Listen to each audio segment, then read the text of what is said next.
HSC 26-27 এতদিন ঘুমিয়েছিলে, 25 ব্যাচের যেই না রেজাল্ট দিল সবারই টনক নড়ে গিয়েছে। এখন সবাই প্রি মেডিকেলের জন্য অস্থির হয়ে গেছে। এখন অনেকে প্রশ্ন করছো যে আপু আমার তো একাডেমিক পড়াই শেষ হয় নাই, সিলেবাসই শেষ হয় নাই, এখন প্রি মেডিকেল কীভাবে করব, বা করলে কখন থেকে করব, টেস্টটা শেষ করি তারপর শুরু করব। দেখো, প্রি মেডিকেল জিনিসটা আসলে কি বলতো? প্রি মেডিকেল মানে কি আমি একদম একাডেমিক পড়াশোনা সব কিছু বাদ দিয়ে শুধু অ্যাডমিশনের পড়া পড়বো, বা আমার সিলেবাস শেষ হয়ে গেছে এখন আমি ওই চ্যাপ্টারগুলো পড়বো, এরকম? দেখো, প্রি মেডিকেলের ক্ষেত্রে যে ব্যাপারটা হয়, সাধারণত যে স্টুডেন্টগুলো ভালো করে গিয়েছে তাদের কাছে জিজ্ঞাসা করে দেখবা ইদার তারা ফার্স্ট ইয়ারের শেষ দিকে বা সেকেন্ড ইয়ারের শুরুর থেকে প্রি মেডিকেল শুরু করেছিল। অনেকের ক্ষেত্রে অনেক চ্যাপ্টার হয় নাই, পড়েই নাই কখনো, তারপরও প্রি মেডিকেলে সেগুলো পড়েছে, কারণ প্রি মেডিকেলে পড়ানোই হয় এভাবে যাতে করে তোমরা বেসিক যতটুকু জানা দরকার অতটুকু জেনে পড়তে পারো।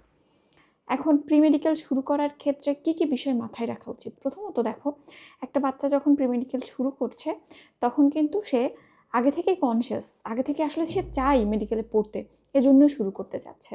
তাইলে তার সেই প্যাশনটা আছে। নিজেকে আগে বুঝাও বা আগে দেখো যে নিজের প্যাশনটা আছে কিনা, আমি মেডিকেলে পড়তে চাই কিনা। প্রি মেডিকেলের স্টুডেন্টরা এই জন্যই এগিয়ে যায় কারণ তারা চায় এবং বুঝে যে আমাকে কি করতে হবে, চাই পড়তে এবং বুঝে আমাকে কি করতে হবে, এই জন্য পড়াশোনা করে।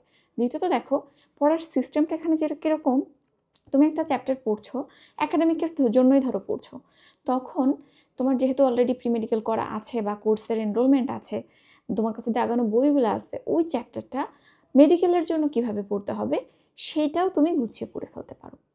এটা কিন্তু এর মানে এমন না যে আমি একাডেমিকে অনেক টাইম দিচ্ছি, অ্যাডমিশনে দিচ্ছি না, বা অ্যাডমিশনে অনেক দিচ্ছি, একাডেমিকে দিতে পারছি না, এটা না। সবসময়ই যে কোনো জায়গাতে তুমি যাও না কেন, জীবনে ব্যালেন্স করে চলতে হবে। প্রি মেডিকেলটাও ঠিক একই রকম। তুমি অ্যাডমিশন এবং প্রি মেডিকেল যখনই ব্যালেন্স করে চলতে পারো, এইটা বুঝতে শিখবা, তখনই অ্যাকচুয়ালি প্রি মেডিকেল তোমার জন্য। যখনই একাডেমিকের একটা চ্যাপ্টার শেষ করে সলভ করছো অ্যাডমিশনের কিছু, অ্যাডমিশনে কী আসে মেডিকেলে বলো? এমসিকিউ আসে।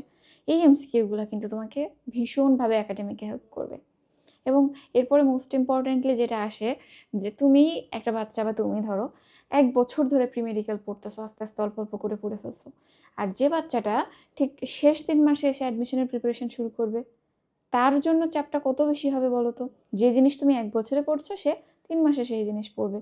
কিছু জিনিস হয়তো তার জানেই না যে সে এখানে কোশ্চেন প্যাটার্ন কীরকম হয়, কোথা থেকে প্রশ্ন হয়। আবার কিছু ক্ষেত্রে ইংলিশ থেকে সে কখনো চোখেই দেখে নাই। তাইলে তুমি কিন্তু যুদ্ধ শুরুর আগেই এগিয়ে গেলে। আবার চিন্তা করো, তুমি প্রি মেডিকেলের যে এমসিকিউগুলো সলভ করতেছো, এক্সামগুলো দিচ্ছ, এইখান থেকে কিন্তু একাডেমিকের গ্যাপগুলো বুঝতে পারবে যে এই টপিকে তো আমার পরীক্ষা দিলে ভালো মার্কস আসে না প্রি মেডিকেলে। তার মানে অ্যাকচুয়ালি এখানের যে এমসিকিউ বা বেসিক থিওরিটিক্যাল যে কনসেপ্ট বলো বা যাই বলো না কেন, বায়োলজি, কেমিস্ট্রি, এখানে তো থিওরিটিক্যাল কনসেপ্ট লাগেই, এই জায়গাগুলোতে ঘাটতি আছে। সো একাডেমিকটাও ইমপ্রুভ করতে পারবা, বুঝতে পারবা আমার প্রবলেমগুলো কোথায় আছে। এক কথায় ব্যালেন্স করে চলতে পারলে প্রি মেডিকেল থেকেও একাডেমিকে তুমি হেল্প পাবে। মোস্ট ইম্পর্টেন্টলি, হ্যাঁ, ব্যালেন্স তোমাকে করতেই হবে, আদারওয়াইজ একাডেমিকে আমি খারাপ করে ফেললাম, তাহলে কি করে হবে? তাইলে তো যুদ্ধের আগেই তলোয়ার ভেঙে গেল, ভালো করতে পারবে না। কারণ এমনিতেই যদি মার্কস কাটা যায়, দেখবে যে মেন্টালি ডিপ্রেস লাগতেছে, যে এমনিতে আমার মার্ক কাটা যাচ্ছে, আমি কিভাবে চান্স পাবো, এরকম খারাপ লাগতে থাকবে। তো সব কিছু মিলিয়ে আসলে প্রি মেডিকেল যে কতখানি গুরুত্বপূর্ণ, আমি এটা নিয়ে ভিডিও এই জন্যই করছি, অনেকে জিজ্ঞেস করছো। আবার আমি যে এইবারের রেজাল্ট দেখে আসলে হতবাক, যে অন্যবার হয় তাও প্রি মেডিকেলে থাকে ভালো সংখ্যক স্টুডেন্ট, এইবার দেখতেছি যারা টপের মধ্যে আছে সবাই প্রি মেডিকেলে ছিল। কারণ কিন্তু একটাই, দীর্ঘদিন অল্প অল্প করে শিখেছে, নিজের ইচ্ছাও ছিল যে আমার ভালো করতে হবে, মেডিকেলে পড়তে হবে, এবং শেষ পর্যন্ত ধৈর্য ধরে রাখতে পারছে, এই জন্যই তারা ভালো করেছে। এই তো আমাদের একটা প্রি মেডিকেল ব্যাচ অলরেডি চলছে, 3-4 মাস ক্লাস হয়ে গিয়েছে। এই ব্যাচটাতে যদি ভর্তি হয়ে যেতে চাও, ভর্তি হয়ে যাও। আমাদের নতুন ব্যাচ খুব শীঘ্রই আসবে। যারা এখানে এখন ক্লাস শুরু করবা, নেক্সট যে নতুন কোর্সটা আসবে সেখানে তাদেরকে ফ্রি এনরোলমেন্ট দিয়ে দেওয়া হবে, সবাইকে ট্রান্সফার করে দেওয়া হবে নতুন ব্যাচে।